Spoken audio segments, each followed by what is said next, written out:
పునర్విభజన ప్రక్రియలో జనాభా ప్రాతిపదికన కాకుండా అభివృద్ధిని పరిగణలోకి తీసుకోవాలనే డిమాండ్పై ఉమ్మడి పోరాటం చేసే అంశం. ఇక మహిళా రిజర్వేషన్ బిల్లుపై ఈ భేటీలో చర్చించినట్లుగా తెలుస్తోంది. జనాభాకు 50%, జీఎస్డీపీ 50% తీసుకుని నియోజకవర్గాల పునర్విభజన చేయాలని ఇప్పటికే సీఎం రేవంత్ రెడ్డి కేంద్ర ప్రభుత్వాన్ని డిమాండ్ చేశారు. రాష్ట్రానికి సంబంధించిన పెండింగ్ నిధులు, ఇతర అభివృద్ధి పనులపై కూడా కేంద్ర మంత్రులను కలిసే అవకాశం ఉందని తెలుస్తోంది. 5 రాష్ట్రాల్లో ఎన్నికలు, జాతీయ స్థాయిలో కాంగ్రెస్ పార్టీ అనుసరించాల్సిన వ్యూహాలపై కూడా పార్టీ అధిష్టానంతో రేవంత్ రెడ్డి చర్చించబోతున్న నేపథ్యంలో ఈ పర్యటన ఆసక్తికరంగా మారింది.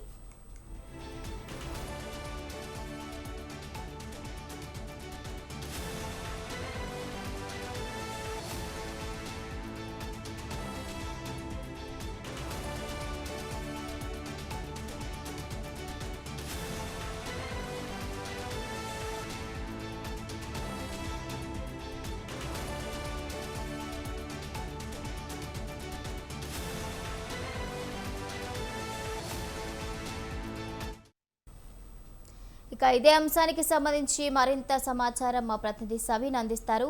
సవిన్, ప్రధానంగా సీఎం రేవంత్ రెడ్డి ఈ రోజు ఢిల్లీ పర్యటనకు వెళ్లబోతున్నారు. ముఖ్యంగా డీలిమిటేషన్ అంశంపై, అదే విధంగా మహిళా రిజర్వేషన్ల అమలుపై కేంద్ర ప్రభుత్వం 3 రోజుల పాటు ప్రత్యేక పార్లమెంట్ సమావేశాలు నిర్వహించబోతోంది. దీనికి సంబంధించి డీలిమిటేషన్ బిల్లుపై ఈ రోజు మధ్యాహ్నం 3 గంటలకు మల్లికార్జున ఖర్గే నివాసంలో ఇండియా కూటమి సమావేశాన్ని ఏర్పాటు చేసింది. రేపటి నుంచి జరగబోయే 3 రోజుల పాటు జరిగే పార్లమెంట్ ప్రత్యేక సమావేశాలకు సంబంధించి మహిళా రిజర్వేషన్ల అమలు, డీలిమిటేషన్ పై చర్చ జరగబోతోంది. కాబట్టి కేంద్రం నుంచి అధికారిక ఎజెండా ఇప్పటికే వచ్చింది. దీనికి సంబంధించి లోక్సభ స్థానాలు 850కి పెంచుతున్నట్లుగా ఇప్పటికే సర్క్యులర్ జారీ చేశారు. అదేవిధంగా ముఖ్యంగా ప్రజా ప్రాతినిధ్య చట్టం ప్రకారం, అదేవిధంగా రాజ్యాంగంలో 132వ సవరణ ద్వారా డీలిమిటేషన్ ప్రక్రియకు శ్రీకారం చుడుతున్నామంటూ ఇప్పటికే పార్లమెంట్ సభ్యులకు కేంద్రం సర్క్యులర్ పంపింది. కాబట్టి దీనికి సంబంధించి ఈ రోజు ఇండియా కూటమి సమావేశాన్ని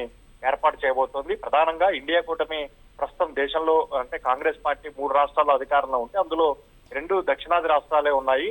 ఒకటి కర్ణాటక, 2 తెలంగాణ. దక్షిణాదిలో కాంగ్రెస్ పార్టీ కొంత బలంగా కనిపిస్తుంది. కాబట్టి ప్రస్తుతం తెలంగాణ ముఖ్యమంత్రి రేవంత్ రెడ్డి దక్షిణాది ఎజెండాను ఎత్తుకుని ముందుకు వెళ్తున్నారు. ఇటీవల జరిగినటువంటి సిడబ్ల్యూసీ సమావేశంలో ఇదే అంశాన్ని ప్రస్తావించారు.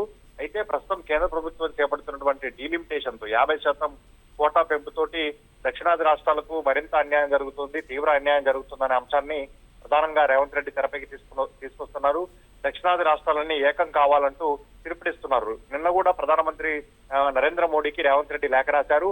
డీలిమిటేషన్ కు, మహిళా రిజర్వేషన్ల అమలుకు ఎట్టి పరిస్థితుల్లోనూ మేము వ్యతిరేకం కాదు, కానీ ప్రోరేటా ప్రకారం ఏదైతే డీలిమిటేషన్ చేపడుతున్నారో దానికి వ్యతిరేకం అంటూ రేవంత్ రెడ్డి స్పష్టంగా ఇచ్చారు. మరోవైపు మహిళా రిజర్వేషన్ల అమలుకు సంబంధించి 2011 జనాభా లెక్కల ప్రకారం మహిళా రిజర్వేషన్లు అమలు చేస్తున్నారు. 2027లో జనాభా లెక్కల సేకరణ పూర్తవుతుంది. కాబట్టి 2029లో మహిళా రిజర్వేషన్లు అమల్లోకి వస్తాయి. కాబట్టి 2027 జనాభా లెక్కలను ఆధారంగా తీసుకోవాలన్నది విపక్షాల ప్రధాన డిమాండ్ గా మనకు కనబడుతుంది. కాబట్టి ఈ రోజు ఇండియా కూటమి సమావేశంలో సీఎం రేవంత్ రెడ్డి కూడా పాల్గొనబోతున్నారు. కాబట్టి ఇండియా కూటమి సమావేశంలో ఇండియా కూటమి నేతలు అంటే ఇండియా కూటమిలో కాంగ్రెస్ పార్టీతో పాటు ఇతర భాగస్వామ్య పార్టీలన్నీ పాల్గొనబోతున్నాయి. దీనికి సంబంధించి ఇండియా కూటమి పార్లమెంట్ ప్రత్యేక సమావేశాలు జరగబోతున్న నేపథ్యంలో మహిళా రిజర్వేషన్ల అంశంలో, అదేవిధంగా డీలిమిటేషన్ అంశంలో ఎట్లాంటి ఎజెండాను తీసుకుంటుంది అనేది ప్రధాన అంశంగా మారింది. పార్లమెంటు ప్రత్యేక సమావేశాల్లో ఇండియా కూటమి ప్రత్యేక ఎజెండా తీసుకుని పార్లమెంటు సమావేశాలను స్తంభింపజేయడానికి ఏమైనా ప్రయత్నాలు చేస్తుందా,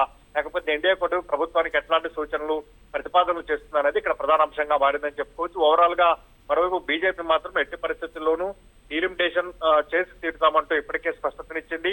డీలిమిటేషన్ తో దక్షిణాదికి ఎట్లాంటి అన్యాయం జరగదంటూ కేంద్ర బొగ్గు గనుల శాఖ మంత్రి కిషన్ రెడ్డి నిన్న స్పష్టతనిచ్చారు. ప్రధానంగా అంబేద్కర్ రాసినటువంటి రాజ్యాంగాన్ని పట్టుకొని తిరుగుతున్నటువంటి రాహుల్ గాంధీ రాజ్యాంగంలో ప్రతి 20 ఏళ్లకు ఒకసారి నియోజకవర్గాల పునర్విభజన జరగాలని రాసుంది, దాన్ని ఆధారంగా చేసుకునే కేంద్ర ప్రభుత్వం చేస్తుందంటూ ఒకవైపు బీజేపీ ఎన్డీఏ ప్రభుత్వం చెప్తుంటే దీన్ని ఇండియా కూటమి కావచ్చు, కాంగ్రెస్ పార్టీ తీవ్రంగా వ్యతిరేకిస్తున్న పరిస్థితి మనకు కనపడుతుంది. ప్రధానంగా దక్షిణాది మరింత బలహీనంగా మారబోతోంది కేంద్ర ప్రభుత్వంలో అనేది ప్రధానంగా కాంగ్రెస్ పార్టీ కావచ్చు, సీఎం రేవంత్ రెడ్డి తెరపైకి తీసుకొస్తున్నటువంటి వాదనగా మనకు తెలుస్తోంది. దీనిపై తమిళనాడు సీఎం ఎన్నికల ప్రచారంలో స్టాలిన్ కూడా స్పందించారు. ప్రధానంగా 1980ల నాటి తమిళనాడును చూడాల్సి వస్తుందంటూ కూడా ప్రధానమంత్రి మోడీకి కొంత వార్నింగ్ ఇచ్చినట్టుగా మాట్లాడిన పరిస్థితి మనకు ఓవరాల్ కనబడుతుంది. అయితే కేంద్ర ప్రభుత్వం ఈ బిల్లును పార్లమెంట్ లో ప్రతిపాదించిన తర్వాత ఇండియా కుటుంబం కావచ్చు, విపక్ష రాజకీయ పార్టీలు పూర్తి స్థాయిలో దీనిపైన రియాక్ట్ అయ్యే అవకాశం కూడా మనకు ఓవరాల్ గా కనిపిస్తోంది.